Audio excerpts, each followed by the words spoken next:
Hi guys, in this video I will be showing you how the registration process can be done, creating badges for different categories, communications of emails, WhatsApp for registrations and notifications, check-in process and as well as bot registration. So this screen you see is the super admin dashboard login. You will be provided with the credentials. Using those credentials you will be able to log in into the super admin dashboard. In the super admin dashboard, you will be able to see all the events that are created. You'll also be able to search the event name by entering the name of the event. To create a new event, you'll be able to click on create event, enter the basic information of the event and click on save. Once you click on save, the event will be created. For this video, I have already created an event. And also you'll be able to add admins for this particular event wise as well. You need to register the admin initially by going to the admin section, and you'll be able to invite an admin first, and once the admin is added you'll be able to assign him or her to a particular event. You also have the reports over here where you'll be able to see all the reports of different events event wise. On clicking on manage, it will take you into the admin dashboard of that particular event, where you will be able to edit the basic event info. You'll also be able to edit all the event details, organize the details, and also play around with the color palette required. So first things first, let me show you how the registration process will be done, for which you'll have to create a ticket initially. You'll have to visit the attendee management. Under attendee management, you'll have to click on ticketing section. In the ticketing sections, you'll have to click on add ticket, enter the basic details like ticket name, description, quantity, the category. You want a public ticket, we want it to be a private ticket, start and end date, start and end time. You can also create a free ticket, or maybe you could also have a paid ticket as well. Upon clicking on save, the ticket would be automatically added. For this video, I have created already 3 tickets. That's for a delegate, partner and a speaker. Once the tickets are created, you'll have to upload registrations for this event, for which I already have a dummy template ready. You'll have to enter the necessary details, which would be I will be sharing across the template for the Excel file. You'll have to just download it in XLSX file format, and once that is done, you can come back to the dashboard, select the file and click on add registrations. Just give me a moment, let me just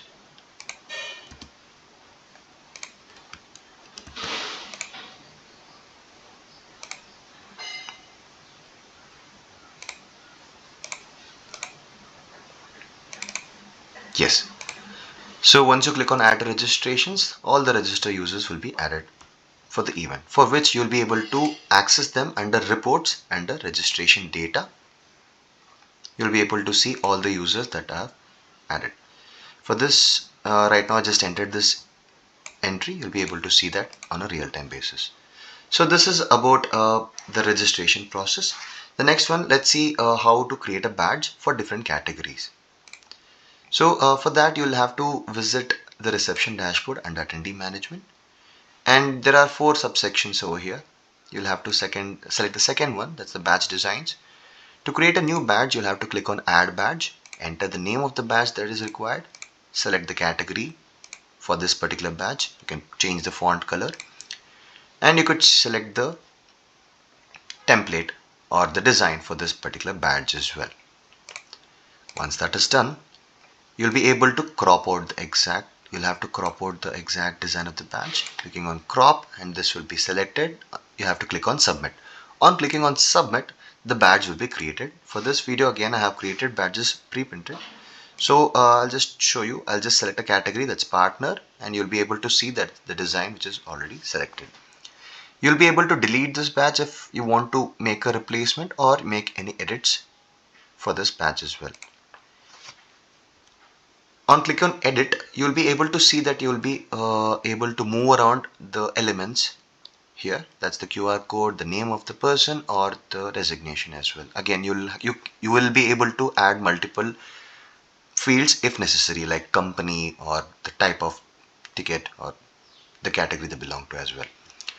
So you'll be able to move around these elements on x-axis.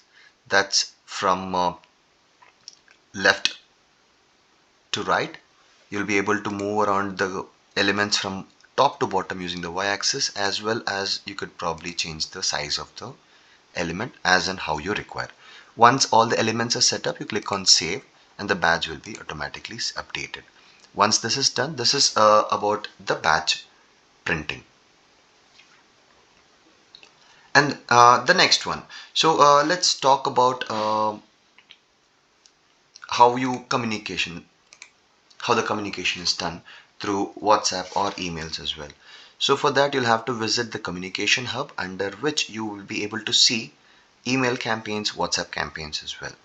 So let's quickly see the email campaigns, for which you'll have to click on create template, enter the name of the template, click on next, and then select a particular pre-printed templates, or you can select a blank template and click on next.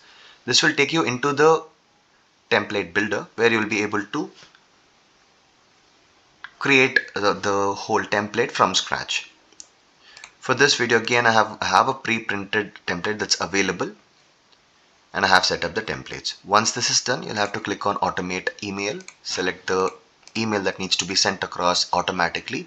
In this case, I'm selecting registration confirmation. So for all the registered users, the moment we upload or register them from the Excel file, they'll be automatically triggered with the email and as well as the WhatsApp as well. You can also send across communications manually. You can click on the campaign or the template that's required, and you can select what type of users that you would want to. This can be registered users or even category specific as well, which can be customized. You can click on, once you click on send, that will automatically send across the template.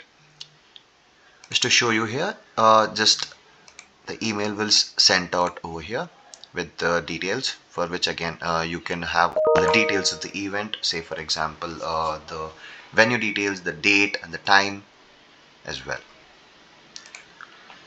So this is about the email communications. Coming to the WhatsApp communication. So for the WhatsApp communication, again you'll have to create a new template by clicking on create template, enter the template name. You can send it across to registered users or a list builder. You can select the header type, you can enter the message, you can add various variables as well. Say for example, you want to send across hi and then a variable which is the first name. You can click on the first name. What's that going to happen is it will add the first name automatically here.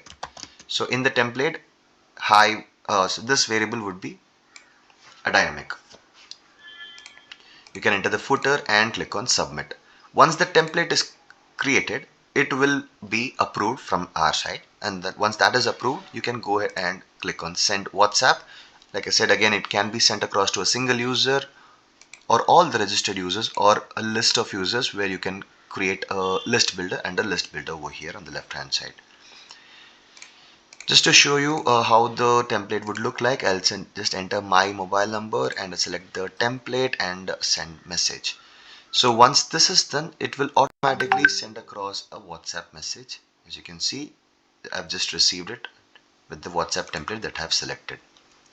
So this is about the WhatsApp communications and the email communications as well. So the next we'll have to see is about the check-in process. So for the check-in process, again, we'll have to go back to the reception, and in the first one is the reception hub, where you'll be able to create multiple reception dashboards, and you'll also be able to create it category wise as well, which I've already done for this video. Whereas I have created 3 dashboards which says check-in speaker, check-in delegate, check-in partner. To create a new dashboard, you'll have to click on add dashboard, enter the name of the dashboard required, select the type of dashboard required, username, password, and you can select the type of tickets as well, which can be ticket specific again. Once that is done, let me quickly show you the check-in partner, since I have been registered as a partner for this particular event. For that, you'll have to click on attendee list, which will redirect you to the reception dashboard where you'll have to enter the credentials which are mentioned over here. Once you enter, it will take you into the dashboard where you will be able to see three sections. The first one is the users, where you'll be seeing all the registered users for this particular event. While checking in, there are different methods in which you can check in a user. You will be able to manually check in a person where, say, a user has forgotten or is not able to access the QR code that is received for this particular event. You will be able to search the particular person by name, and you will be able to click on this button which will check in into that particular event. Alright, so this is a different ticket category, that's why I'm not able to check in this person here. But yes, once you click on this, you'll be able to check in that particular person. This is the first way how you can check in a person. And then once all the checked in users are there, under attendees, you'll be able to see all the checked in users inside the event. And for which you'll be able to print the badges as well. So just to give you an example over here, let me quickly go back to the badge designs here. I'm going to select the partner, and yes, so if you check this particular checkbox, it's going to print only the user fields on the badge excluding the background image. That is, if the badges are pre-printed with the designs, you have to enable this checkbox and you'll be able to print the badges for the users. If not, if it's just a piece of paper which is available for printing, you'll have to uncheck this, and that will help you print the badges with the designs. Just to give me a moment here, let me just quickly search my name because I'm the partner here. Yes, and once you click on print, it would print the badge along with the design. Just to show you this again, if you check this particular box and you want to print the badge, what's going to happen is it will print without the design and the background, just the elements would be printed. So yeah, this is about the check-in process. And also there's another method where you'll be able to check in a particular person. Say for example, a user has not registered to this event and he is directly approached to the event and he wants to attend the event. You'll have to register him on spot, for which you'll be able to click on spot check-in here, enter the person's email address and click on verify. It will say that this particular person is not in our database, so you will have to register him. So you could click on register and you'll be able to enter the basic necessary details of the person: first name, last name, the designation, the company name, and the mobile number as well. Upon clicking this, you'll be able to verify the details what you have entered and click on submit. This will automatically register that particular person for this particular event, where you'll be able to again go ahead and click on print badge, and that will help you print the badge for the user on the spot as well. And apart from this, you also have another way how you can check in. Of course, the QR codes will be sent across through communications like WhatsApp and emails. Once the user have the QR code, you'll be able to go ahead and click on QR scanner, where you could use a web scan to check in the particular user. I have the QR code for the registered for this particular event. I'm a user with the QR code. I'll have to just come into the event and check in. Once the QR code is scanned, it will automatically check the person in, and you also have an option to print the badge here as well. And the second way is, the other way is to scan the particular QR code through a handheld POC machine or a barcode scanner that can be scanned, and then that will enable the user to be checked into the event.